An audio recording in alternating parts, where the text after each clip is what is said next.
ফারুক চাচা ক্ষমতা পাইয়া বিপিএল মাঠে তো সাকিবের নামে প্লে কার্ড, সাকিবের নামে ফেস্টুন ব্যানার কোনো কিছু নিয়েই দর্শকদের মাঠে যাইতে দেন নাই। তো আমরা দেখলাম চ্যাম্পিয়ন্স ট্রফির মাঠে সাকিবের নামে প্লে কার্ড, সাকিবের নামে ব্যানার ফেস্টুন নিয়ে মাঠে প্রবেশ করছে আমাদের প্রবাসী ভাইয়েরা। তো আপনার তো এখন অনেক ক্ষমতা, ক্ষমতা পরিবর্তনে একটু কোটায় আপনি ভোট প্রেসিডেন্ট হয়েছেন, সেই ক্ষমতা দেখায়া দেশের সবচেয়ে বড় তারকা, সবচেয়ে বড় ব্র্যান্ডের নামটা পর্যন্ত আপনি স্টেডিয়ামে রাখতে দেন নাই, তার ছবিটা সরায় ফেলছেন।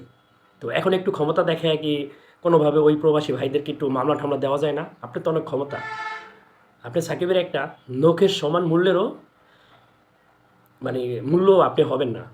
তো একটু ক্ষমতা পাইয়া তো আপনি সাকিবের সাথে সেইভাবে লাগছেন।